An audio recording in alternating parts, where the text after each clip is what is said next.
여기저기 흔들리지 마시고 자기만의 기준을 정해서 건물 보시라고 말씀을 드리는 겁니다.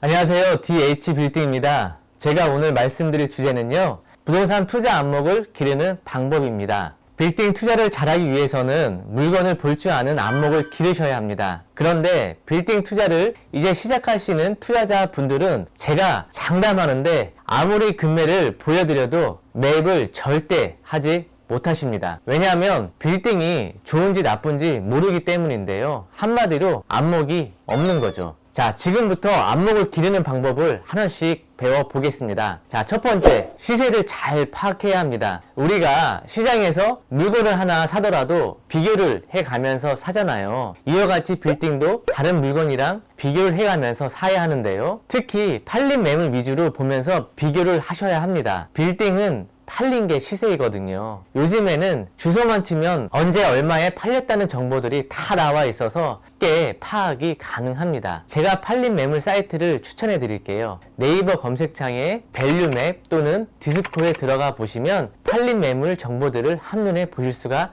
있으십니다. 두 번째, 팔린 매물 위주로 답사도 가보시고 왜 이게 이 금액에 팔렸는지 분석을 해야 합니다. 팔린 거는 그만한 이유가 있습니다. 왜냐하면 건물주인도 이 건물을 사기 전에 여러분들처럼 분명 많은 공부를 하였을 겁니다. 부동산 관련 책도 보셨을 것이고 틈만 나면 건물 답사하러 돌아다니셨을 것이고 이런 유튜브 강의도 많이 보셨을 것이고 여러가지 시행착오를 분명 겪으셨을 거예요. 큰돈이 들어가니까요. 요즘 정보 공유화 시대에 내가 직접 알아보지도 않고 중개업자들 말만 믿고 투자하는 사람들은 없습니다. 그 팔린 매물에 가셔서 주변에 뭐가 있는지도 살피시고 임차업종과 건물 상태도 직접 보셔야 현장 감각을 일깨워 줄 겁니다. 그러면 어느 순간에 건물이 눈에 들어오실 텐데요. 그러면 감이라는 게 생기거든요. 이 감이 생기면 투자의 달인이 되실 수가 있으십니다. 투자를 잘 하시는 분하고 못 하시는 분하고 차이가 뭔지 아십니까? 결정이 빠르냐 느리냐 차이입니다. 투자를 잘 하시는 분들은 결정이 빠릅니다. 만약에 오늘 괜찮은 건물이 나왔다. 그럼 하는 일을 다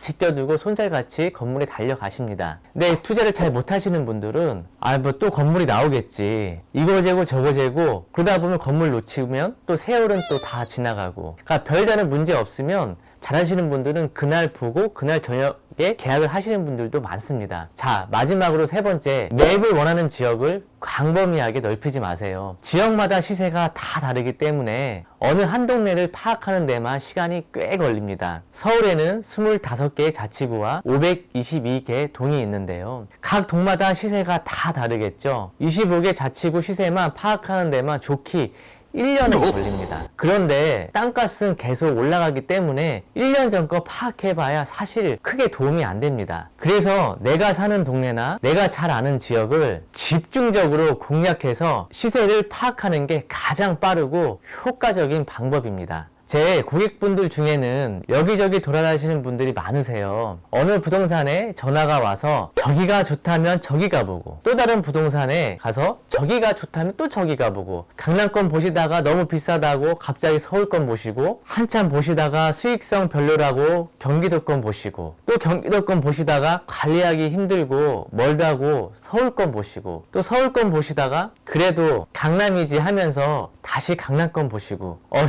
말만 들어도 벌써 지치죠. 자, 이렇게 수도권 한 바퀴를 돌고 나오면 최소 6개월은 걸립니다. 6개월이면 벌써 5% 이상 금액이 올라갔을 때인데 자, 50억짜리면 2억 5천의 기회를 날리신 거예요. 그리고 여기서 발품을 많이 팔아야 하는 게 아니냐라고 반문하시는 분도 있으실 거예요. 제 말씀은 발품을 팔지 말라는 게 아니고 여기저기 흔들리지 마시고 자기만의 기준을 정해서 건물 보시라고 말씀을 드리는 겁니다. 건물은 많이 보신다고 해서 절대 좋은 게 아닙니다. 나중에 가면은요, 중심이 안 잡히고 다 그게 거기고 헷갈리기만 합니다. 선 100번 본 사람이 결혼을 잘하는 게 아니잖아요. 눈만 높아져서 그러는 거예요. 빌딩도 많이 보면 눈만 높아집니다. 사실 건물은 처음에 봤을 때가 가장 핫하고 가장 마음에 드는 게 나오는데 처음부터 그러기가 쉽지 않죠. 그래서 건물 매입하기가 어려우신 거예요. 우리가 평생 동반자 만나기가 어려운 것처럼 건물 매입하기도 어렵습니다.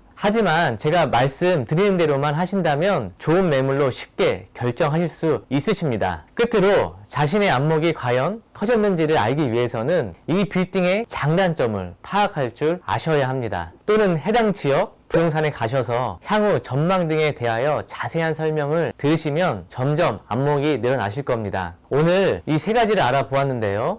첫 번째, 시세 차익을 파악을 해야 하고요. 자, 두 번째, 팔린 매물 위주로 답사를 가보시고 왜 이게 팔렸는지 분석을 해봐야 하고요. 세 번째, 매입을 원하는 지역을 집중적으로 팔 수 있게 최대한 좁히셔야 합니다. 건물에 답사를 많이 다니시면서 건물과 많이 친해져야 합니다. 돈을 소중히 생각하고 존중하면서 돈도 인격적으로 바라봐야 그 돈이 나한테 온다는 말이 있잖아요. 빌딩도 사랑하고 진정으로 원할 때 내 것이 될 수 있다고 생각을 합니다. 빌딩에는 수많은 사람들이 일을 하고 수많은 돈이 왔다 갔다 합니다. 빌딩은 우리에게 언제나 편리함과 이로움을 가져다 주는데요. 빌딩도 한 인격체로 대한다면 그 빌딩은 틀림없이 여러분들의 것이 될 것입니다. 그럼 다음 시간에 뵙겠습니다.